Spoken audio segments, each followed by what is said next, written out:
Hey guys, Brando Drum VR here for a quick how-to video regarding the forearm brace, updated for 2024. So my last video, it's going to be pretty similar to what I talk about today, um, but so fast forward quite a bit of time. I was saying the smallest model was the best selling. Fast forward a couple months, and everybody's like, "Hey, do you have an extension piece?"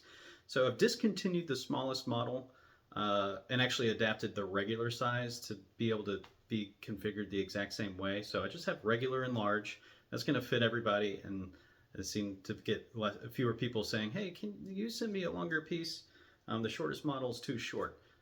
It was too short. What people want is this, and I have this a few clicks out, and that's how I play. And I'm regular like 5'10", 5'11" type guy. So again, I want to talk about the forearm brace. So um, I've pointed out in previous videos that I ship with two hubs. Here I have the colored hub, which is the slip joint. Allows you to do two things. Allows you to adjust in game if you wanted to, but more importantly, this is so if you smash against the wall, it just bumps out of place instead of breaking the whole arm.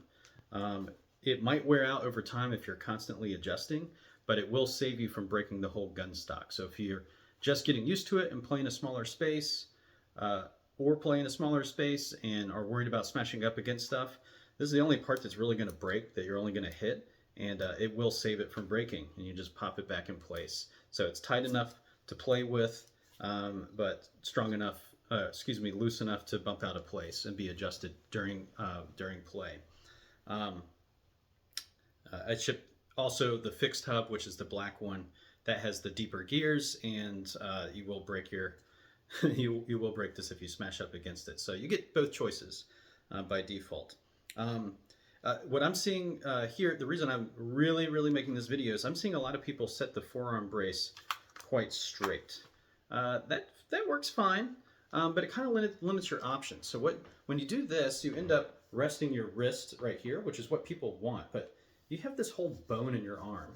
Whether you rest it here or here, you still have your wrist as the free point with my gun stock. A little bit of a trade-off, but that's very easy to adjust to. And in fact, in a lot of games, it's better and easier to just train this wrist to counter recoil as opposed to bending your whole body.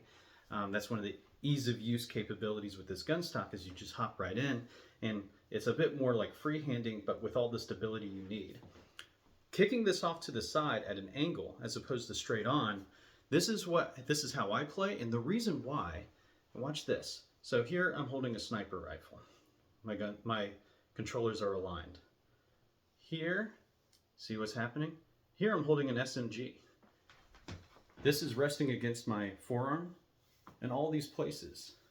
But the geometry is exactly as such to make this super easy. So in games where you're switching weapons, like you might pick up an SMG after using a rifle, instead of having to go and adjust a whole bunch of crap, you're like, okay, SMG, this is about the spot on my wrist that I need to hold this to be an SMG. And you can run around and you're doing stuff and you're getting ready to go back to aiming down the sights. You pick up your weapon, you just pop it on your wrist, and then when you pick back up, you're in place. And then you set that weapon down. Here's my rifle. Like I did this a lot in Into the Radius. Had a pistol. Okay, I'm in a pistol. Oh, I need to put this away. Let's grab my SMG, holding it like this. And then, oh, I'm out of ammo. Go into my long rifle, holding it like this. And I'm in line in all those positions. And the reason this is kind of curved is in some games, you'll pick up one rifle and it wants you to put your hand down here because maybe it has like a grip attachment. And so you're coming in a little bit lower. You can find that spot still being comfortable. This is like no more comfortable than rolling up sleeves on a dress shirt. It's completely comfortable. Okay, so I'm coming in like this, and I have to hold this rifle. Ooh, I find this rifle. Oh, this is a completely different one. Oh, it wants my arm to be way up here. Okay, so a little bit different, but I can bend my arm, and now I have a little bit of muscle memory. You have to come up like this. So it allows you to adjust yourself against the brace as opposed to constantly messing with your settings. and I think that's why it's so popular in some of these titles. I mean, I've got thousands of hours on like every super popular shooter, and that's what's led me to this design. Is just, hey, I want something that stays with you and is super strong and lightweight. I can literally do anything. I can play with a sword. Look at that. I'm moving around. I can get my inventory.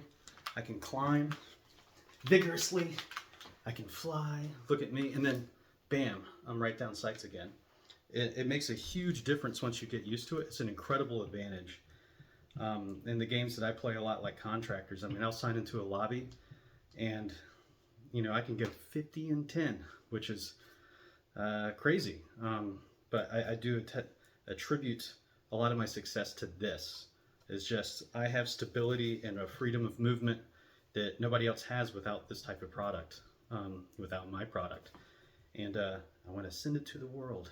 So anyway, that's my spiel for 2024 on the forearm brace. Some tips, some frequently asked questions, and yeah, thanks for watching.